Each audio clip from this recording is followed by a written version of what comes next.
ఏదో మంచి విషయం నేర్చుకుందాము. మేకప్ గురించి నేర్చుకుందాం. మేకప్ అంటే అలంకరణ. అలంకరణ ఎలా చేసుకోవాలి, స్త్రీ పురుషులు ఎలాంటి అలంకరణ చేసుకోవాలంటే ఎలాంటి మేకప్ వేసుకోవాలి.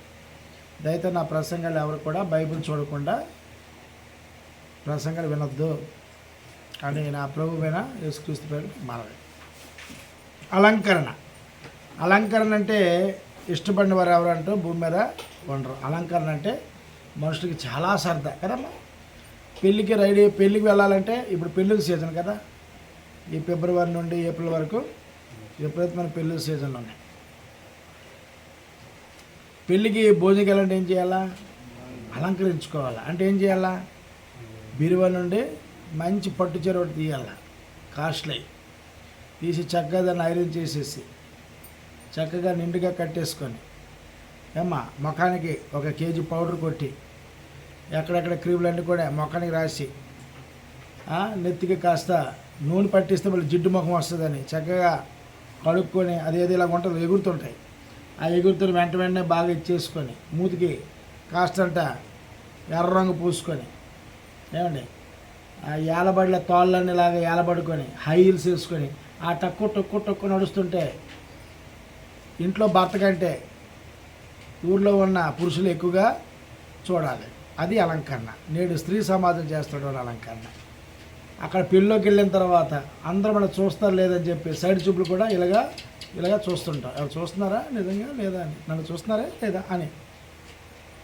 అదే పురుషులైతే ఒక మంచి కోటు వేసుకొని మంచి టక్ వేసుకొని మంచి పాయింట్ షూ వేసుకొని మొక్కనికి కాస్త ఫెయిర్ అండ్ లవ్లీ 1 కేజీ కొట్టి దాని మీద కాస్త పౌడర్ కొట్టి డియోడ్రెంట్ సెంట్ కొట్టి జుత్తు మళ్ళీ జిడ్డు పడిపోద్ది, చాలా జాగ్రత్తగా బాగా నంటుకొని కాస్త 4 ఉంగరాలు రింగెంగరాజులాగా ఇలా చేతి కనబడుతూ ఉండాలి.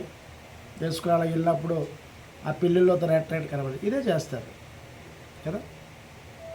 తినేటప్పుడు కూడా కాస్త స్టైల్గా ఎక్కడ మూతి కంటేసిందో మీద కంటేసిందో అని చాలా జాగ్రత్తగా ప్లేట్లో తీసుకొని స్టైల్గా తిని ఒక గంట అన్నం కూడా పక్కన పడేస్తారు. అలంకరణ. బైబిల్ ఈ అలంకరణ గురించి మాట్లాడుతుందా అనేది మనం ఆలోచించేయాలి. ఈ అలంకరణ గురించి పరమాత్ముడు చెప్తున్నాడు. కొంతమంది క్రీస్తు విరోధులు కొన్ని అనుకూలమైనటువంటి వచనాలు తీసుకొని అలంకరణ అంటే ఇంకో రకంగా ఆలోచన చేస్తున్నాడు. వాస్తవానికి దేవుడు ఈ అలంకరణ గురించి మాట్లాడే మనం ఆలోచన చేస్తే ప్రకటన గ్రంథము 19వ అధ్యాయము 7 నుండి 8 వచనాలు చూద్దాం. త్వరగా తీరు ప్రయత్నం చేయండి, మనకు సమయం లేదు. ప్రకటన గ్రంథం 19వ అధ్యాయము 7 నుండి 8 వచనాలు. అప్పుడు గొప్ప జనసమూహము అది ఉందా 19:7-8లో అది లేదమ్మా, తప్పు చదువుతున్నాం. ప్రకటన గ్రంథము 19వ అధ్యాయము 7 నుండి 8 వచనాలు. ఆయనను స్తుతించుడి, గొర్రెపిల్ల వివాహోత్సవ సమయం వచ్చినది, ఆయన భార్య తన్ను తాను సిద్ధపరచుకొని ఉన్నది గనుక మనము సంతోషపడి ఉత్సహించి ఆయన మహిమపరచదని చెప్పగా వింటిమి. మరియు ఆమె ధరించుకున్నటకు ప్రకాశములు నిర్మలమునైన సన్నపు నారబట్టలు ఆమెకి ఇవ్వబడిను. అవి పరిశుద్ధుల, గమనించండి, ఆమె పరిశుద్ధుల, అవి పరిశుద్ధుల నీతి క్రియలు. భర్త యేసుక్రీస్తు ప్రభువారు, భార్య అంటే సంఘము. అలంకరణ పదాలు అవి. ప్రకటన గ్రంథము 19వ అధ్యాయము 7-8 వచ్చిన లేదా పెళ్ళికి వెళ్ళి భోజనం చేయాలంటే కొత్త బట్టలు వేస్తాం కదా. మరి పెళ్లి కూతురికి ఎంత అలంకరణ చేయాలండి? 100లో పెళ్లి కూతురు అంటే ఎవరు? సంఘము. పెళ్లి కూతురు అంటే ఎవరమ్మా దేవుని దృష్టిలో? సంఘము వధువు, అంతేనా? వరుడెవరు? యేసుక్రీస్తు ప్రభువారు. అలంకరణగా చెప్తున్నాడు, ఆయన స్తుతించుడి, గొర్రెపిల్ల వివాహోత్సవ సమయం వచ్చినది, ఆయన భార్య అంటే సంఘము తన్ను తాను సిద్ధపరచుకున్నది కనుక మనం సంతోషపడి ఉత్సహించి ఆయన మహిమపరచదని చెప్పగా వింటిమి. మరియు ఆమె ధరించుకున్నటకు, గమనించండి, ఆమె ధరించుకున్నటకు ప్రకాశములను నిర్మలములైన సన్నపు నారబట్టలు ఆమెకి ఇవ్వను. అవి పరిశుద్ధుల నీతి క్రియలు అంటున్నాడు. మనలో కింద పక్కన వదిలేస్తారు ఏంటి? అవి పరిశుద్ధుల నీతి క్రియలు. దీంతో మన పనిలే, ఆ మీద చాలు మనకి. మనం ఎలాగొస్తారంటే సంఘానికి వచ్చినప్పుడు అందమైన బట్టలు వేసుకుంటారు, కానీ లోపల మాత్రం ఏముంటాయి? చెత్త చెదరమంత ఉంటుంది. ఒక వివాహానికి నువ్వు వెళ్ళేటప్పుడు, ఒక వివాహ మహోత్సవం వెళ్ళేటప్పుడు నువ్వు అంత అలంకరణగా వెళ్తే అక్కడ ఉన్న పెండ్లి కుమార్తెకి ఎంత అలంకరణ చేసి ఉంటారు? ఆ పెళ్లి కుమార్తెకి ఎంత మోస్తరు చేసి ఉంటారు? సంఘం అట, ఆయన సంఘము అలంకరణ కలిగి ఉండాలంటాడు. దేని చేత అలంకరణ కలిగి ఉండాలంటున్నాడు సంఘాన్ని? నీతి క్రియల ద్వారా. నీతి అంటే అర్థం ఏంటి? దేవుడు పాపం చేయడు, అబద్ధమాడు. నీతి అంటే ఆయన స్వభావము. ఆయన స్వభావములోకి సంఘం ఎలా ఉండాలి? అలా లేపండి, పడుకుంటున్నాడు.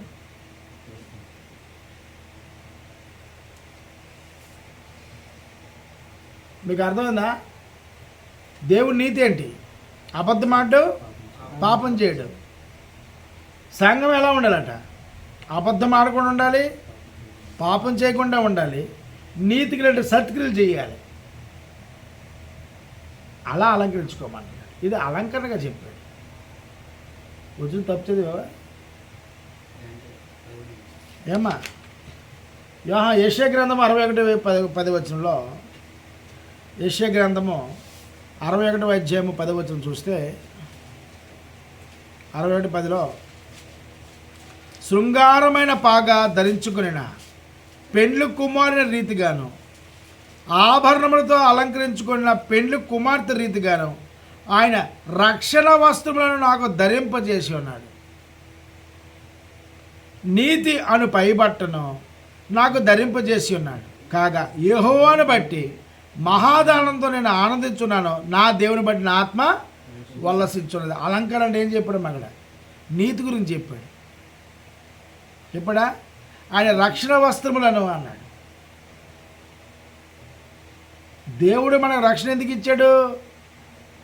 పాపం చేస్తూ రోజు క్షమాపణ అంటానికి మనకు రక్షణ ఇచ్చాడు. అంతేనా? అంతే కదా? అలా ఇచ్చాడా? పాపులమైన మనల్ని పరిశుద్ధంగా ఎందుకు ఇచ్చాడంటే తన నీతిని ఇచ్చాడు మనకి ఉచితంగా. షాపులో దొరికేది కాదు. ఎవడైతే యేసు దేవుడు కుమారుని నమ్ముతాడో, ఆయన ద్వారా నిత్యజీవం ముందు నమ్ముతాడో, ఆయన ద్వారా మనకు పాప క్షమాపణ కూడా నమ్ముతాడో, ఆ వ్యక్తికి దేవుడు తండ్రి దేవుడు ఏం చేస్తాడంటే నీతిమంతుడిగా ఉచితంగా ఇది గమనించాలి, ఉచితంగా తీర్చిదిద్దుతున్నాడు. నాకు నిద్ర వస్తుంది, మాట తప్పు దొరికితే క్షమించండి. ఉచితంగా ఏం చేస్తున్నాడు? రక్షణే వస్త్రం ఇచ్చాడట. శృంగారమైన పాగా ధరించుకున్న పెండ్లి కుమారుని రీతిగాను, ఆభరణంతో అలంకరించుకున్న పెండ్లి కుమార్తె రీతిగాను ఆయన రక్షణ వస్త్రం నాకు ధరింపజేసి ఉన్నాడు. ఏమి ఇచ్చాడు? రక్షణ వస్త్రం అంటే అదే నీతి. ఉచితంగా దేవుడు మనకి నీతి మొదలు చేశాడు. మనుషుకి ఇది అర్థం కావడంలే. చర్చికి గొప్ప అలంకరణగా వస్తారు, కానీ లోపల మాత్రం కుళ్ళు, కుతంత్రాలు, అసూయలు, ద్వేషాలు, రాగద్వేషాలు, మత్సరములు, కామతురతలు, వ్యభిచారపు దాహం, మోహపు చూపులు ఒకటి కాదు. పెండ్లి కుమార్తె అలంకరణ అంటే అలంకరణగా చెప్పమన్నమాట. అంటే అలాంటి అలంకరణ అంటే హృదయపు అలంకరణ, మనసుల అలంకరణ, అది నీతిగా ఉండాలి. దేవుడు పై రూపాన్ని చూసి లక్ష్య పెట్టేవాడు కాదు, ఆంతరంగము లక్ష్య పెట్టేవాడు. ఆంతరంగంలో ఉన్నటువంటి నీతి లక్ష్య పెట్టేవాడు పరమాత్ముడైన తండ్రి దేవుడు సంగతి గమనించాలి. అలాగే యెషయా గ్రంథం 49:10 చూస్తే యెషయా గ్రంథము 49:18 కనులెత్తి నలుదిశలా చూడుము, వీరందరూ కూడుకొనొచ్చు నీ వద్దకు వచ్చుచున్నారు. నీవు వీరందరినీ ఆభరణముగా ధరించుకుందువు, పెండ్లి కుమార్తె వడ్డాణము ధరించుకున్నట్లు నీవు అని అలంకారముగా ధరించుకుందువు. నా జీవంతో ప్రమాణం చేస్తున్నావు యెహోవా. అందరం ఏం చేస్తున్నాడు? కనులెత్తి నలుదిశలు చూస్తే లోకమంతా కూడా ఆదివారం ఏం చేస్తాయి? సమాజంగా కూడుకుంటాయి. దేవుడు వాళ్ళకి ఆభరణం ఇచ్చాడట, ఆభరణం ఇచ్చాడు, వడ్డానం ఇచ్చాడట. పెళ్లి కుమార్తెకి ఏమి ఇచ్చాడు? వడ్డానం పెడితే పెళ్లి కూతురు అంత అందంగా ఉంటుంది తెలుసా? ఎఫెసీ పత్రికలో చదవలేదా? విశ్వాసం అనే వడ్డానం, నిరీక్షణ అనే వడ్డానం, నీతి అనే వడ్డానం, అలంకరణగా చెప్పాడమ్మా అవి. ఈ క్రీస్తు విరోధులు ఏం చేస్తారంటే ఇవి పెట్టుకొని, ఇదిగో దేవుడు చెప్పాడు కదా వడ్డానం ధరించుకోమని వడ్డానం కొనుక్కుంటున్నారు, ఆభరణ కొనుక్కుంటున్నారు. గ్రంథం, దేవుడి గ్రంథం భౌతికమైనది కాదు అని సంగతి గమనించాలి. గ్రంథం భౌతికమైన దాని గురించి ఎప్పుడు కూడా మాట్లాడదు. ఎందుకంటే దేవుడు భౌతికమైన వాడు కాదు, ప్రకృతి సంబంధం కాదని మాట్లాడడానికి. ప్రకృతి సంబంధమైన దేవుళ్ళని చాలామంది ఉన్నవారు భౌతికమైన మాట్లాడతారు. సృష్టికర్త పరమాత్ముడు, జ్యోతిర్మయ తండ్రి భౌతికమైన విషయాలు మాట్లాడు, ఆత్మ సంబంధమైన విషయాలు మాట్లాడతాడు. ఆత్మ సంబంధమైన విషయాలకు మాత్రమే జోడు కలుపుతాడు. ఆత్మ సంబంధమైన విషయాలు మాత్రమే మాట్లాడి నిన్ను ఆత్మస్వరూపిగా, అంటే తన పోలిక చొప్పున నడిపించుకోవడానికి పరిశుద్ధాత్మ ద్వారా ప్రయత్నము చేయిస్తూ ఉంటాడు. ఇది మీకు అర్థం కావాలి. కాబట్టి చాలామంది ఏం చేస్తారంటే కొన్ని తప్పుడుగా కొన్ని వాక్యాలు అపార్థం చేసుకొని అలంకరణ అంటే ఇదిగో దేవుడు చేయమన్నాడు కదా అని చెప్పి ఈరోజు అనేక మంది స్త్రీలను చూస్తే, పురుషులను చూస్తే వీడు క్రీస్తుని నమ్ముకొని చెప్తాడు, మేసల గడలు పెంచుకుంటాడు. ఏమంటే ఫ్యాషన్ అంటాడు. జుత్తులు పెంచుకోండి. అప్పట్లో ఋషులు ఎప్పుడో పెంచుకున్నాడు, మేము ఫోటోలు చూసేవాళ్ళం మహర్షులు. ఇప్పుడు ట్రెండ్ మారింది, ప్రతి యువకుడికి ఎంత గడ్డం, ఎంత జుత్తు, అవునా కదా, పిచ్చోళ్ళలాగా. అమ్మాయి ఏం చేస్తాడు, జుత్తులు ఎరబోసేసి ముందుకి పంకలు పెట్టుకొని అంటుంటుంది, ముందుకు లేచి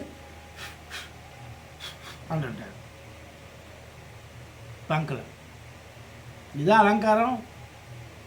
దేవుడి అలంకారం గురించి మాట్లాడుతున్నాడు ఏమండి? కాబట్టి దేవుడు మనుషులు ప్రేమిస్తున్నాడు, తన యొద్దకైనా నడిపిస్తున్నాడు. వాక్యము అనే నీతి, దేవుని స్వభావం నీతి ద్వారా తన సంఘంలో నడిపిస్తున్న సంగతి మనుషులకి అర్థం కావడం లేదు. యోబు గ్రంథం 29:10 చూస్తే, యోబు 29:14 అదేమ్మా ఏమన్నాడు యోబు? నేను అదే కాపాడింది, దానికి అదే కాపాడింది. యోబుకి ఏం కాపాడింది? నీతే కాపాడింది. దేవుడే చెప్పాడు. దేవుడు ఒక మనిషి గురించి చెప్పే సాక్ష్యం చాలా గొప్పదే. మనుషులు చెప్తుంటే మంచోడు కాదు. ఆ మంచోడు అని చెప్పే మనిషి రేపు అతను చెడ్డోడని చెప్తాడు. కానీ సృష్టికర్త దేవుడు యోబు గురించి మనం 1వ అధ్యాయం చదివితే ఆయన యథార్థవంతుడు, సత్యవంతుడు, నీతివంతుడు, అబద్ధం నేరవాడు, ఆడు యెహోవా యందు భయభక్తులు అని స్టేట్మెంట్ ఇస్తాడు, అవునా కదా? ఆ నీతి అట అపవాది ముట్టకుండా ఆ యోబుని, కుటుంబాన్ని కాపాడుతుంది. ఆ నీతే కాపాడుతుంది, అవునా కదా? అపవాది శోధించడానికి వెళ్ళినా సరే అపవాదం చేయలేక అప్పుడు తండ్రి అని దేవుడి పర్మిషన్ తీసుకొని ఆయన నీతిని కోల్పోయేటట్టు చేయాలనుకున్నాడు కదా, నీతిని కోల్పోలేదు. అప్పుడు ఈ విషయం చెప్తున్నాడు, నేను నీతి వస్త్రములు ధరించుకొని ఉంటున్నాను కనుక అది నన్ను ధరించెను, నా న్యాయ ప్రవర్తన నా వస్త్రమును పాగాయు ఆయను, నా నీతి నన్ను కాపాడింది.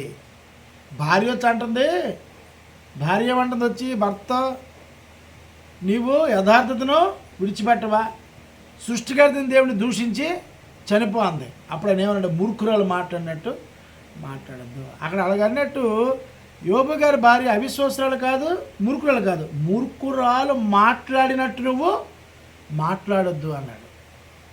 మూర్ఖులు మాట్లాడతారు అనగా నువ్వు మాట్లాడద్దు. యెహోవా ఇచ్చినావు, యెహోవా తీసుకోను. ఇచ్చినప్పుడు ఆయన మన తండ్రి గొప్పవాడు అని పొగిడాం. ఇప్పుడు తీసుకున్న తర్వాత ఆయన చెడ్డవాడు అంటామా? లేదు. అంటే ఆయన నీతిని కోల్పోలేదు అంటాడు. నేను నీతిని వస్త్రం ధరించుకొని ఉన్నాను, నా నీతిని కోల్పోను. నా దేవుడు నా విషయంలో అన్యాయం చేయని, ఇంకా నన్ను కృషింపజేయని, కానీ నా దేవుడు నా పెదాలతో కానీ నా నోటితో కానీ నేను ఎందుకంటే నీతి అనే వస్త్రం నేను ధరించుకున్నాను అన్నాడు. చూడండి అంత చక్కని మాటలు. ఈరోజు మనోళ్ళకి అలంకరణ అనగానే ఈ నీతిల అలంకరణ పక్కన పెట్టేసి భౌతిక సంబంధమైన అలంకరణ వేసేసుకొని బయటికి భక్తి పనులు మనం చెప్పుకొని వాక్యం వింటారు, నోటితో బ్రహ్మాండంగా చెప్పారు బ్రదర్ మీరు వాక్యం అద్భుతం అంటారు. ఆ మైక్ ఆపిన తర్వాత మళ్ళీ ఏం చేస్తారు? మళ్ళీ అబద్ధాలే. ఏమైపోయింది నీతి? అంటే నీ పెదాలతో పొగడం వరకే నీతే, ఆచరణకు వచ్చేసరికి ఏమైపోయింది నీతి? నీతి వస్త్రం ఏమైపోయింది? అపవాది పట్టుకెళ్ళాడా? నీతి అనే తలపాగా ఏమైపోయింది? పురుషులారా అపవాది పట్టుకెళ్ళిపోయాడా? లేపండి, మెల్లికి లేపండి, పడుకోండి. నిద్ర వస్తే పడుకోండి పోను ఆయన. యోబు గ్రంథం చదివాం కదా, యెషయా గ్రంథం చూడండి. కాబట్టి దేవుడు మన నీతిని చూసి ఏం చేయాలంటే ముచ్చట పడాలా. ఏం చేయాలా? ముచ్చట పడాలా. మనం ఎలా ఉండాలంటే దేవుడు ఇలా పట్టుకొని బంగారం ఏమనాలి, చిన్నపిల్లలు మనం ఏమంటాం, ఇలాగని ముద్దే కనబడితే ఇలాగని ఇలాగ అంటాం కదా, అంటాం లేదా? చిన్నపిల్లలు మురిసిపోతే పని చేసేవాడుకోండి ఏమంటాం, నా బంగారం అంటాం కదా. దేవుడు మనం చూసి ఏమనాలా, మన పిల్ల మన నీతిని చూసి నా బంగారం అనాలా. ముచ్చట పడిపోవాలి దేవుడు. మా పాప నన్ను చూసి మా డాడీ బంగారం అంటది, దాన్ని ముచ్చట కనబడుతుంది, నేను ముద్దులాడుతుంది కాబట్టి. తండ్రి అనే దేవుడు మన నీతిని చూసి ఏమనాలి, నా బంగారు కొండలరా మీరు అనాలి. మన దావీదు గారి విషయం చూసారా? ఆ నీతిని చూసి ఏమన్నాడు, ఈయన నా హృదయానుసారమైన కుమారుడు, బంగారం. మోషే నా ఇంట్లో నమ్మకమైన వాడు, బంగారం నా కుమారుడు. తప్పులు చేసిన తర్వాత ఎలాగైనా బడ్జెట్ నీట్ చేశాడు, అది పక్కన పెట్టండి. నీతిగా ఉన్నప్పుడు ఏమన్నాడు దావీదుని, ఈయన నా హృదయానుసారమైన కుమారుడు. అంటే నేను ఏం ఆలోచిస్తానో నా బిడ్డ అదే చేస్తాడు. ఎంత గొప్పగా చెప్పున్నాడండి ఇస్రాయేల్ ప్రజలతోటి. తప్పు చేసిన తర్వాత వీడంతా ఏదో మరొకటి లేడని చెప్పాడు. మోషే గారి విషయం ఏమన్నాడు, ఈయన సాత్వికుడు, దీన మనసు గలవాడు, ఇలాంటి అసలు లేడు భూమి మీద అన్నాడు. అవునా కదా? అంటే బంగారం. తండ్రి అనే దేవుడు మళ్ళీ చూసేవాళ్ళంటే నా బంగారం. ఆ నీతిని చూసి దేవుడు ముచ్చటపడిపోవాలట. యోబు విషయంలో దేవుడు మాట మనం చూస్తే ముచ్చటపడిపోయాడు. ఆయన ఎంత గొప్పగా చెప్పాడు ఒక అపవాదితో, నువ్వు భూమి మీద యోబు సంగతి విచారించావా, ఆడు ఎలాంటి తెలుసా? అవునా కదా? ఎలాంటి మాటలు చెప్పాడు, సాతానుతో చెప్పాడు, బంగారం రా నా బిడ్డ, ఆడికి ఏమైనా చెయ్యి, ఆడంత గొప్ప నీతివంతుడు, ఏమైనా చేసుకోండి, దాని ప్రాణం జోలికి మాత్రం అలా కబడతారు అన్నాడు. అంటే తన కుమారుడి మీద దేవుడికి ఎంత కాన్ఫిడెంట్ చూడండి. అంతరంగా ఎరిగిన దేవుడు, సమస్త మానవ జాతి ఆలోచన ఎరిగిన దేవుడు, రాత్రుని హృదయమును పరిశీలించిన తండ్రి, తన కుమారుడు యోబు సంగతి అపవాది వచ్చి స్వంత తండ్రి దగ్గరికి వచ్చి ఆడికి నువ్వు ఆస్తి ఇచ్చావు, పేరు ఇచ్చావు కాబట్టి నిన్ను మెచ్చుకుంటున్నాడు, నువ్వు అవి తీసేస్తే ఆడి అసలు ఏ ఊరిలో కూడా అడగడు అని అంటే ఆయన ఏమంటున్నాడు, చేసుకో ఏం చేసుకుంటావు కానీ ఆడి ప్రాణం జోలికి మాత్రం వెళ్ళకో. అంటే ఆ నీతి ఎలా కాపాడుకుంటాడో ఆత్మల పరిశోధకుడికి ఆత్మల తండ్రిని దేవుడికి తెలుసు కాబట్టి అప్పచెప్పేశాడు. అప్పచెప్పారు కదా, ఎంత భయంకరమైన శిక్షలో అనుభవించినా సరే ఆయన నీతిని కోల్పోలేదు. ఎవరు కోల్పోలేదు? యోబు తన యథార్థతని నీతిని కోల్పోలేదు. ఆయన అంటాడు, నా నీతిని పైవస్త్రంగా వేసుకున్నాను, నన్ను తొలగించుడు ఎవడు ఎదురుండి లేదంటే దేవుడికి ఎంత కాన్ఫిడెంట్గా చూడాలి తన పిల్లలకి. మనం కూడా అంతే కాన్ఫిడెంట్గా లోకం ఉండాలి. ఏమనాలి? నా నీతిని చూడు తండ్రి. దావీదు కూడా సరి చేసుకున్న తర్వాత ఏమన్నాడు, నా నీతిని చూడు, ఈ రాత్రి వచ్చి నన్ను పరిశోధన చేయి, నా హృదయాలోచనలో కానీ నా తలంపుల్లో కానీ నా మనసులో కానీ ఏదైనా పాపం నీలో కానవచ్చినా అని దేవుడికే ప్రశ్నించాడు. అప్పుడు తండ్రి ఎంత మురిసిపోతాడు, నా బంగారం అంటాడు కదా. దేవుడు మెచ్చుకునే దగ్గరగా మనం బ్రతకాలి. యేసుప్రభువుకి తండ్రి అయిన దేవుడు ఎంత ఇష్టమో తెలుసా, నా బంగారం. అందుకే 33 సంవత్సరాల కంటే నేను ఎక్కువగా భూమి మీద ఉంచలేదు ఆయన. నా బంగారం అంటే అక్కడ ఉన్నప్పుడు ఆయన ఇష్టడే, సృష్టి ప్రారంభం చేసినప్పుడు ఇష్టడే, భూమి మీదకి వచ్చిన తర్వాత ఆయన అంటే పంచ ప్రాణాలు ఆయనకి. అవునా కదా? పంచ ప్రాణాలు కాబట్టి పంచభూతాల మీద అధికారం ఇచ్చాడు. ఎవరికే? కుమారుడైన క్రీస్తు ప్రభువు. బంగారం. దేవుడు నీతిల వస్త్రం గురించి మాట్లాడుతున్నాడు అమ్మా, అది అలంకరణ. మనుషులకు చూపించే అలంకరణ కాదు దేవుడు కోరుకునేది, నీతి అలంకరణ. దేవుడు నీతి అలంకరణ కావాలని దేవుడికి మరొక మాట మనం చూద్దాము. కొంచెం లేట్ అయిన పర్లేదు, ఈ పాట వినేసేయండి. యెషయా గ్రంథము 64 ఎంత చెప్పాను, 64 తీయండి. యెషయా గ్రంథము 64 అధ్యాయము 6వ వచనం. మేమందరము అపవిత్రుల వంటి వారమైతే మా నీతి క్రియలన్నీ మురికి గొడ్డ వలె ఆయన మేమందరం ఆకుల వల్ల వాడిపోతే గాలి వాడి కొట్టుపోనట్లుగా మా దోషముల మమ్మను కొట్టుకొని పోయాను. మన మన మన నీతి ఎలాంటివట? మునుపు దేవుని ఎరకమును మన నీతి ఎలాంటిది? మురుకు కొట్టువంటిదట. మురుకు కొట్టువంటి జీవితాలు తండ్రి అనే దేవుడి యొక్క కుమారుడు యేసుక్రీస్తుని అంగీకరించిన తర్వాత మన దోషంలో ఏమైపోయాడు? కొట్టుకుని పోయాడు. దేన్ని బట్టి? నీతిని బట్టి. దేన్ని బట్టి? నీతిమంతుడు నమ్మినందుకు నీతిమంతుడిగా చేశాడు. అనీతి కార్యాలు చేసిన మనల్ని నీతి ద్వారా ఏం చేశాడు? తొలగించేశాడు. మన అందరం ఇప్పుడు ఏమేమో దేవునికి బంగారు కొండలం అయిపోయాం. అర్థమైంది కదా? నీతిమంతుడు అయితే దేవుడు ఏమంటాడంటే నా బంగారం, నీతి వస్త్రం, నీతి వస్త్రం. ఈరోజు ఆడపిల్ల కానీ పురుషులు కానీ అలంకరణ చేసుకోవడానికి కొన్ని వేల రూపాయలు ఖర్చు పెడుతున్నారు. నేను హీరోయిన్ సినిమా హీరోయిన్ చూశాను. ఆవిడ నెలకాడ 5 లక్షల రూపాయలు ఖర్చు పెడుతుందట మేకప్కి. రీసెంట్గా ఢిల్లీలో ఒక అమ్మాయి కోర్టులో కేసు వేసింది. నెలకి 25 లక్షల రూపాయలు దానికి మెయింటెనెన్స్ కావాలండి. జడ్జి గాబరైపోయాడట. దేనికి అమ్మానంటే నా మేకప్ కిట్కి 5 lakhs అవుద్ది, మిగతా నా పిల్లలకి హై స్కూల్ చదివించాలని నా భారత బోర్డు డబ్బు ఉందని. అది అసాధ్యము, అది ఎవడు చేయడు అని చెప్పి కేసు కొట్టేశాడు. ఏమడుగుతుంది అమ్మాయి? మేకప్ కిట్కి 5 లక్షలు 2 లక్షలు అవుతారంట. కేసు కొట్టేశాడు. ఆ లారీ తిట్టాడు, ఈ బుర్ర ఉందవయ్యా, ఇలాంటి వీళ్ళకి ఎవరైనా వేస్తారా? మెయింటెనెన్స్ ఎవరైనా ఇస్తారా ప్రపంచంలో? అనేది ఏంటంటే దేవుడు మాట్లాడుతుంది నీతైన అలంకారం గురించి. మనుషులకు అర్థమైంది ఈ అలంకారం గురించి. క్రిస్మస్ అయితే అలంకరణ లేనిది, గుడ్ ఫ్రైడే అయితే అలంకరణ, కాస్ట్యూమ్స్ చేంజ్ అవుతుంటాయి, కాస్ట్యూమ్స్ అన్నీ చేంజ్ అయిపోతుంటాయి. పెళ్ళైతే ఒక అలంకరణ, చావు భోజైతే ఒక అలంకరణ, చావు అయితే ఒక అలంకరణ, కాస్ట్యూమ్స్ చేంజ్. సినిమా యాక్టర్లు ఎలాగైతే కాస్ట్యూమ్స్ చేంజ్ చేస్తారో మళ్ళీ పెళ్ళికి ఒక అలంకరణ, పెద్ద పిల్ల అయితే ఒక అలంకరణ, చావు అయితే ఒక అలంకరణ, శ్రీమంతం అయితే ఒక అలంకరణ, ఏమమ్మా పెళ్లి చూపులకు ఒక అలంకరణ, షికారుకు ఒక అలంకరణ, విహారయాత్రకు ఒక అలంకరణ, టూరిస్టుకు ఒక అలంకరణ, సినిమాకి వెళ్తే ఒక అలంకరణ, పార్క్కి వెళ్తే ఒక అలంకరణ. ఎక్కడ తగ్గాం కానీ అసలైనవి లేవు లోపల. డొల్లే సున్నపు కొట్టే సమాధిని వలె. సున్నపు కొట్టే సమాధులు ఎలాగ తెల్ల ఆడిపోతుంటుందో లోపల మాత్రం విప్పి చూస్తే దుమ్ములు ఉన్నట్టు. మన వాళ్ళు అలంకరణ మాత్రం చెప్పకండి బయటికి, లోపల మాత్రం డొల్లే. నీతికారులు ఎవడు చేయడు. తెల్లదా? ఇంకేం చెప్పానమ్మా?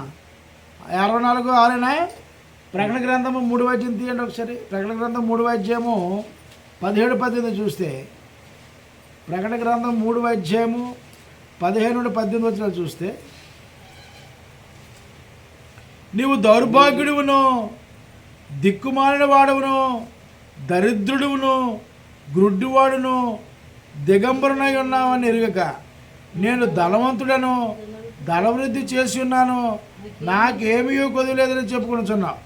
నీవు ధనవృద్ధి చేసుకున్నట్లు అగ్నిలో పుడమవేయబడిన బంగారమును, నీ దుసుమల సిగ్గు కనబడుకున్నట్లు ధరించుకున్నట్టు తెల్లని వస్త్రమును, నీకు దృష్టి కలిగినట్లు నీ కళ్ళకు కాటుకును, నా యొద్ద కొనమని నీకు బుద్ధి చెప్తున్నాను. చూసారా దేవుని దృష్టి ఎలా ఉండాలో చూడు. నాకు డబ్బు ఉందంటారు ఒకళ్ళు, నాకు కులం ఉంది అంటారు ఒకళ్ళు. అవి కాదురా బాబు, ఇవి కొనుక్కో అంటున్నాడు దేవుడు. ఏవి కొనుక్కోమంటాడు? కళ్ళ కాటుక, వాక్యం, అవన్నీ అలంకరణ పదాలే. మీకు అర్థం కాలేదా? మనుషులు చర్చికి వచ్చి అందరూ ఏం చేస్తారంటే దేవుడికి మొహం చూపిస్తున్నారు తప్ప దేవుడి యొక్క నీతిని ఎవరు కూడా బయటపెట్టే పరిస్థితి చేయడం లేదు. ముఖస్థుతి చూపిస్తారు. మత్తయి సువార్త 22 మనకు ఉపమానం చెప్తాడండి. మత్తయి సువార్త 22 1-2 చూస్తే, యేసు వారు కొత్త పెంచుతో తిరిగి ఉపమాన రీతికి ఎట్లయినా ఏమో చెప్తారంటే, పరలోక రాజ్యము తన కుమారునికి పెళ్లి ఒక రాజును పోలి ఉన్నది అన్నాడు. అంటే ఎలా ఉండమంటున్నాడు చూడండి. ఒక రాజు కుమారులుగా కుమార్తెలు తయారవ్వాలండి. అంటే దేవుని స్వభావము, క్రీస్తు స్వారూప్యాన్ని మనం సంపాదించుకోవాలి.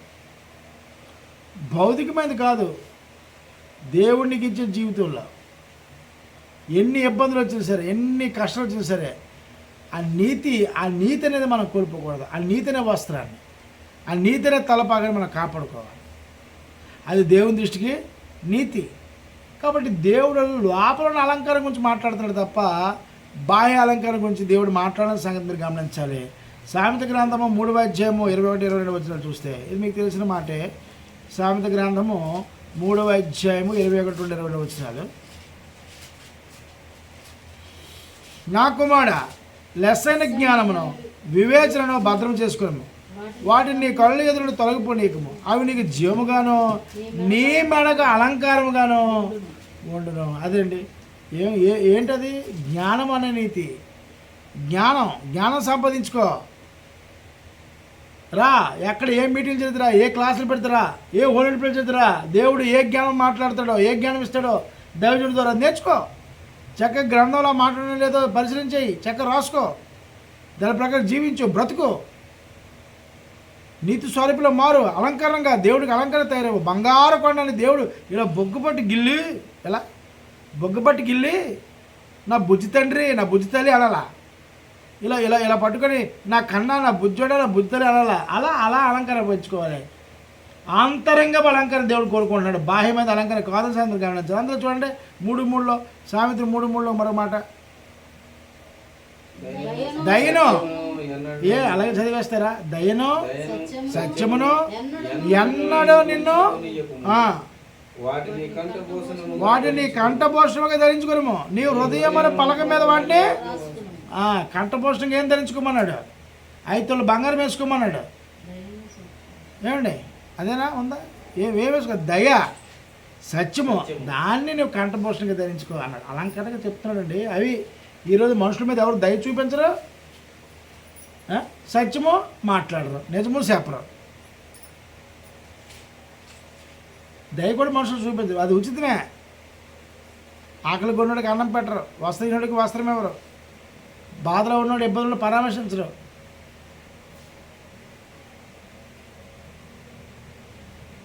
అంటే అవి అంతరంగం గురించి మాట్లాడాడు. నీతినే వస్త్రం గురించి మాట్లాడుతున్నాడు తండ్రి అని దేవుడు. అలాగే 1 పేతురు పత్రిక 5వ అధ్యాయం 5వ వచనంలో, 1 పేతురు పత్రిక 5వ అధ్యాయం 5వ వచనంలో,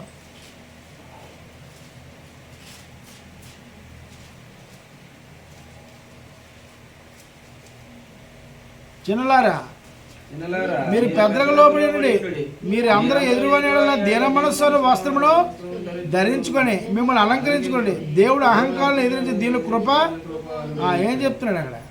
ఏం ధరించుకోమన్నాడు? దీన మనస్సు. దీనిలో చూస్తే ఏం కరిగిపోవాలి? నీకు మనసు కరిగిపోవాలి. అయ్యో, నా తండ్రి నా హస్తముల చేత సృష్టింపండి వాడెత్తను, ఇది దీనస్థితిలో ఉన్నాడు, ఆకలిగా ఉన్నాడు. ఏం చేయాలా? ఆయన కడుపు నింపాలి. నీ బాధ్యత కాదా? మొహం చూసేలా చూసి దేవుడిని ప్రేమించుగాక అని చెప్పి వెళ్ళిపోతావా? నేను కూడా ప్రార్థన చేస్తే వెళ్ళిపోతావా? అదే నీకు చెప్పాడు. మరి దీనత్వం మీద నీలో అదే నువ్వు ఆకలితో ఉంటే నాకు ఎవరైనా చూస్తూ బాగున్నావు, నాకు ఎవరైనా వచ్చి ప్రకటిస్తూ బాగున్నావు, నాకు ఎవరైనా పట్టి అన్నం పెడితే బాగున్నావు, నాకు ఎవరైనా దయ చూపిస్తూ బాగున్నా అంటావే. మరి నువ్వు ఎప్పుడైనా చూపిస్తే కదా ఆయన తిరిగి నేను చూపించడానికి. మీకు పాయింట్ అర్థం కదా? బాహ్యాలంకరణ కాదు.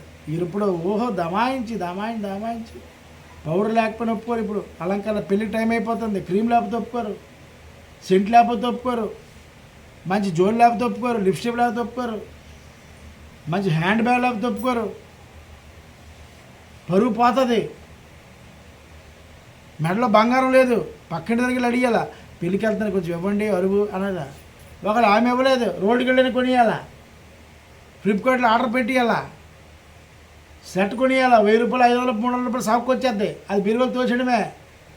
ఎప్పుడు పెళ్ళినప్పుడు మనం ఏది వేసుకుని ప్రజలు నమ్మేస్తారు. అది డూప్లికేట్ అయినా జాగ్రత్త, ఎవడో పేక్ కోసేయగలదు బంగారం అనుకోండి. పడిపోయిందా పాప? చూస్తున్నావు కదా శ్రీకాంత్, లాగొచ్చు కదా నా బిడ్డనే. పాప పడిపోయింది. మీకు అర్థం కాలేదండి. దేని గురించి మాట్లాడుతున్నాడు? నీతనే వస్త్రం గురించి. దేవుడు నీతిమంతుడు.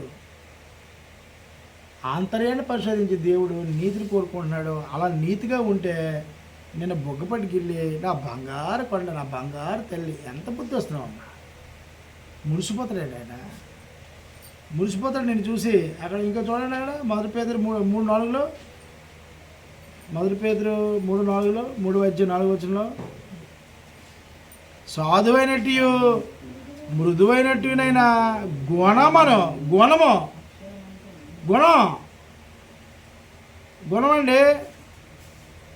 గుణమను అక్షలంకారము గల మీ హృదయ అంతరంగ స్వభావం మీకు అలంకారముగా, అది దేవుని దృష్టి మిగుల విలువైనది. మనుషులను చూసే బాహ్యమైనది ఎంత విలువైన వస్త్రమైన దేవుడికి విలువైనది కాదు. మనుషులు దాన్ని మెచ్చుకుంటారు. ఎంత ఉంటుంది చీర, 10,000 ఉండదు, 1,00,000 ఉంటుందా, ఎక్కడ కొన్నవి షర్ట్ చాలా కాస్ట్లీగా ఉంది, ఏమనుకున్నావు రైమండ్స్ ఇది, ఈ కోటి 25,000, షూ ఎంత కొంటున్నావు 6,000, వాచ్ ఎంత కొంటున్నావు ఎంత. ఈ మధ్యన ఈ ఆడవాళ్ళ ఇంటర్వ్యూలో చూస్తుంటే ఆ పిల్లట 10 కోట్లట, ఆ బ్యాగ్ అట ₹1,00,000 అని కొంతమంది కూర్చొని ఇంటర్వ్యూలు ఇస్తున్నారు. బ్యాగ్ పోవా, ఆ కోట్లతో గవర్నమెంటే ఇల్లు కట్టివ్వాలా, నువ్వు 1 ఎకరా భూమి కొని అక్కడ ప్రజలకు ఇల్లు కట్టేవచ్చు కదా, నీ పేరు చెప్పుకుంటారు జీవితాంతం. అవునా కదరా, అవునా కదా, ఆలోచించేయండి. దేవుడు ఏం అలంకారం గురించి మాట్లాడుతున్నాడో. అలాగే మనం ప్రకటన గ్రంథం 16:16 వలె 16:16 ప్రకటన గ్రంథము 16:16 అధ్యాయంలో 16:16లో, ఇదిగో నేను దొంగ వలె వచ్చున్నాను, తను దిగంబరగా సంచరించుచున్నందున జనులు తన దిశమును చూతురేమని మెలకుగా ఉండి తమ వస్త్రమును కాపాడుకునేవాడు ధన్యుడు. కాబట్టి నీతి లేని వాళ్ళందరూ ఏమై ఉన్నారు, దిగంబరులు, బట్టలు లేకుండా తిరుగుతున్నాడు. ఏమనుకుంటున్నాడు వీడు, ఇదిగో నేను ఒంటికి బట్టలు వేసుకున్నాను, అలంకరించుకున్నాను అనుకుంటున్నాడు. కానీ దేవుని దృష్టికి ఏమైనాడట, దిగంబరుడు. ఎవరో బాబు నీ బట్ట కాపాడు, ఏంటో బట్ట, ఏంటో వస్త్రం, నీతనే వస్త్రం, దాన్ని వేసుకుని ఉండవు. ఆయన వచ్చినప్పుడు ఎప్పుడు వస్తాడో తెలియదు, సిద్ధపడగలిగి ఉండు, నీతనే వస్త్రం ధరించుకో.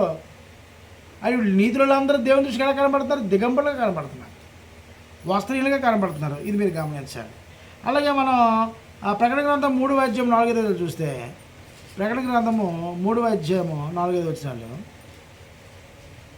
అయితే తమ వస్త్రములను అపవిత్రపరచుకోరని కొందరు సాదృశ్యం ఎంత ఉన్నారు, వారు అరువులు కనుక తెల్ల వస్త్రం ధరించుకొని నాతో కూడా జయించువాడు అలాగే తెల్ల వస్త్రం ధరించుకున్నాను, జీవగ్రంథంలో అతని పేరు ఎంత మాత్రమో తుడిచిపెట్టగా నా తండ్రి ఎదురు ఆయన దూతలు ఎదురు అతని పేరు యేసుప్రభు అంటున్నాడేంటి, ఏమన్నాడండి, మరి ఎవరు కాపాడుకున్నారట, అపవిత్రపరచుకోలేదట తమ వస్త్రం అంటే ఏంటి తెలుసా, ఏంటి, శరీరము ఆత్మ నీతి, ఈ 2 పవిత్రంగా ఉండాలి.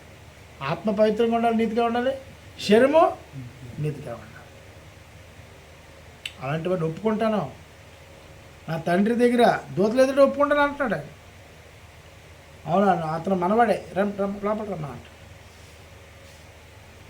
అమ్మ అక్కడ ఎవరు లేరు, అక్కడ క్రీస్తు సముఖం వెళ్ళినప్పుడు యేసుప్రభు ఏమంటాడు, అక్కడ అడ్డగించారనుకోండి, ఆయన ఏమంటాడంటే ఆయన మనవాడే, లోపల రమ్మను.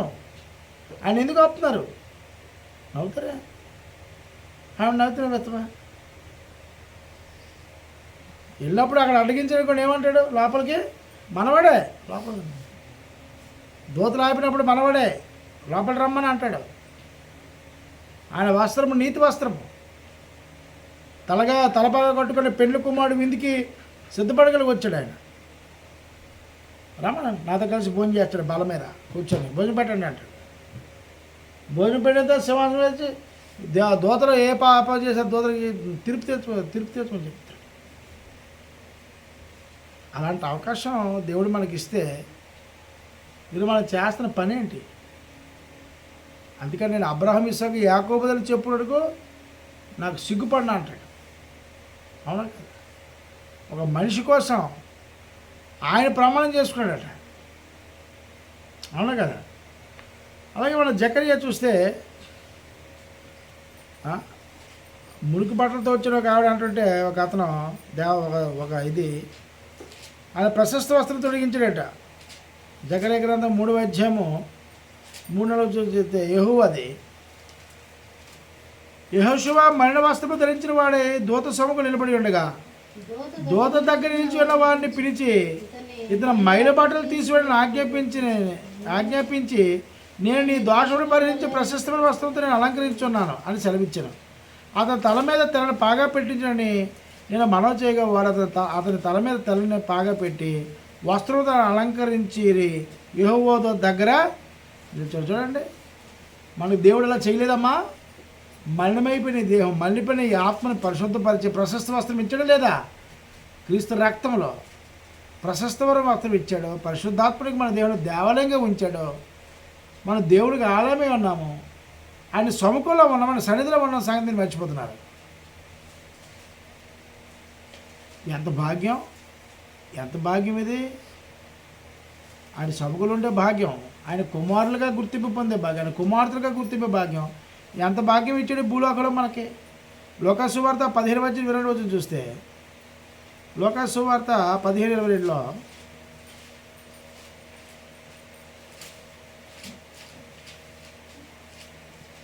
పడుకుడిపోతున్నారా ఏంటి? టైం అయిపోయిందని. అయితే తండ్రి తన దాసులను చూచి ప్రశస్త వస్త్రం త్వరగా తెచ్చి వీడికి కట్టి వీడి చేతికి ఉంగరం పెట్టి పాదముల చెప్పులు తొడిగించుడి. చూసారా, ఇక్కడ ఏంటంటే ఇద్దరు కుమారుడు ఉంటారు కదా. తప్పిపోయిన కుమారుడు తండ్రి దొరను చూశాడు, ఆయన నీతిమంతుడిగా మారాడు. మారి ఆ పనివాడికి ఏం చెప్పాడంటే బట్టలన్నీ సిద్ధపడి చెయ్యి అని చెప్పి ఆయన పరుగుతుంటే స్నానం చేయించి కొత్త బట్టలు వేసి ఉంగరం తొడిగించి చేతికి ఉంగరం పెట్టాడు, కాలుకి చెప్పులు తొడిగించాడు, తన పక్కన కూర్చోబెట్టాడు. కాబట్టి దేవుడు మాట్లాడుతున్న అలంకరణ నీతర అలంకరణ, భౌతిక సంబంధమైనది కాదు. చర్చికి వచ్చి అలంకరణగా కొత్త బట్టలతో కూర్చుని నీ హృదయం పాపంతో నిండిపోయింది. దాన్ని నువ్వు పెళ్ళగిస్తే తప్ప నువ్వు దేవుని దృష్టిలో దిగంబరమైన సంగతి నువ్వు మర్చిపోకు. చివరిగా మాట చూసి ముగించుకుందాము. ఎఫెసీయులకు రాసిన పత్రిక 5:27లో, ఎఫెసీయులకు రాసిన పత్రిక 5:27, ఎఫెసీ రాసిన పత్రిక 5:27 నిర్దోషమైనదిగాను మహిమగల సంఘముగాను ఆయన తెలియగల దాన్ని నిలవబెట్టుకోవలను. వాక్యముతో ఉదక స్నానం చేసి దాన్ని పవిత్రపరిచి పరిశుద్ధపరచుగా దాని కూడా తను తాను అప్పుడు అది ఇప్పుడు ఏం చేయాలా? ప్రతిరోజు మురికైపోయిన నీ యొక్క నీతి తప్పిపోయింది కదా. నీ దేహం అంతా కంపకూడుతుంది, వస్త్రాలు కంపకూడదు. ఇప్పుడు ఏం చేయాలా? వాక్యం ద్వారా ఉదక స్నానం అంటే ఏంటి? ఉదక స్నానం అంటే చాకలో బండకేసి కొట్టినట్టు అలా నీ నీ నీ ఆత్మ నీ శరీరం ఏం చేయాలి? ఆ వాక్యం చేత పరిశుద్ధపరచుకోవాలి ప్రతిరోజు కూడా దేవుని సముఖంలో. అలా సిద్ధపడగలిగి అలా పవిత్రపరచుకొని నీతిమంతుడిగా నిత్యము తీర్చబడుతుండాలి. అది దేవుని దృష్టికి నీతి. అర్థమైందా? దాంట్లో చూసారా, ఉదక స్నానం చేత దాన్ని పవిత్రపరిచి పరిశుద్ధపరచుకే దాని కొరకు తను తాను అప్పగించుకున్నాడు. అలాగే హెచ్కేల్ గ్రంథం 16:10లో హెచ్కేలు చూస్తే మనం 16:10 16:10లో విచిత్రమైన కట్టుపని చేసిన వస్త్రము నీకు ధరింపజేసిదిని, సన్నమైన ఎర్రని చర్మముతో చేయబడిన పాదరక్షకులు నీకు తొడిగించిదిని, సన్నపు అవిసర పట్టు నీకు చేయించిదిని, నీకు పట్టుబట్ట ధరింపజేసిదిని అంటాడు. ఇంకా అలాగుంటే 11లో చూస్తే మరి ఆవరణ చేతిని అలంకరించి దాంతో ఏంటంటే నీతి గురించి మాట్లాడే అలంకరణ పదాల సంగతి మీరు గమనించాలి. కాబట్టి ఇవన్నీ మనకి నీతి రావాలంటే ఏం చేయాలంటే గలతీయులకు రాసిన పత్రిక 3:20 చూస్తే, గలతీయులకు రాసిన పత్రిక 3:20 చూస్తే 3:20 ఈ నీతి 3:27 గలతీయులకు రాసిన పత్రిక 3:27 చూస్తే చదవండి. క్రీస్తులోనికి బాప్తిజం మీరు అందరు క్రీస్తును ఏం ధరించుకోమన్నాడు? క్రీస్తుని ధరించుకుంటే క్రీస్తులో ఏం లేవు. క్రీస్తుని వస్త్రంలో పాపం లేదు, అబద్ధం లేదు, మోసం లేదు, కుళ్ళు లేదు, కొత్తది ఏముంది? మంచి ఉంది, నీతి ఉంది, పరిశుద్ధత ఉంది, ఇంకా ఎదురువాడు సాయం చేయాలనే ఆలోచన ఉంది, పొరుగువాడిని ప్రేమించే ఆలోచన ఉంది. అవునా కదా? ఎన్నున్నాయి చెప్పండి. దీన మనస్సు ఉంది, జ్ఞానం ఉంది, కనికరం ఉంది, దయ ఉంది, వాత్సల్యం ఉంది, ఆదరణ ఉంది, ప్రేమ ఉంది. ఇవన్నీ ఆయన వస్త్రాలు ఉన్నాయి. కాబట్టి క్రీస్తుని ధరించుకోండి. క్రీస్తుని ధరించుకుంటే మనం నీతిమంతులుగా మార్చబడతాం. ఈరోజు సంఘాల్లో యేసుక్రీస్తు రక్షణ నమ్మాం, కానీ అతన్ని ధరించుకోవాలి. అందుకే పౌలు కూడా మాట్లాడతాడు, నేను క్రీస్తు పోలిన ప్రకారం మీరు నడుపోలి నడవండి అంటాడు. కాబట్టి అలంకరణ అంటే నువ్వు చూసేది, నీవు నేర్చుకునేది కాదు అలంకరణ. దేవుడు చెప్పిన అలంకరణ వేరు, అది నీతి అనే అలంకరణ. ఆ నీతి అనే అలంకరణ లేకపోతే నువ్వు దేవుని దృష్టికి దిగంబరమై ఉంటావు. కాబట్టి యేసుక్రీస్తు దొంగవలి వచ్చినప్పుడు ఆ దిగంబరగా కనపడితే నిత్యాగ్నిలోకి వెళ్ళిపోతావు. కాబట్టి నిన్ను సరి చేసుకో. నీకు ఇచ్చిన వస్త్రం అనే రక్షణ నువ్వు కాపాడుకొని దేవుడికి మహిమార్థం బ్రతుకుతూ దేవుడి చేత మెప్పుగోలు పొంది దేవుడి చేత షబాష్ అనిపించుకుని బ్రతుకు. యెహలోక మాన్యం అంటుకొని జాగ్రత్త పడు. దేవుని వాక్యం ద్వారా ప్రతిరోజు ఉదక స్నానం చేయి. దేవుని సమ్ముకొని ప్రతిరోజు ప్రార్థన చేసుకొని నా పాపములను దయతో క్షమించమని ప్రభుని వేడుకుంటూ దేవుని నీతిని రాజ్యాన్ని వెతుకు. దేవుడు చెప్పినటువంటి ప్రతి నియమమును ప్రతి కట్టలను ఆచరించు, దాన్ని పాటించు, సహోదరుని ప్రేమించు, సన్మార్గం నడువు. దేవుడు నిన్ను నీ కుటుంబాన్ని ప్రేమించును గాక.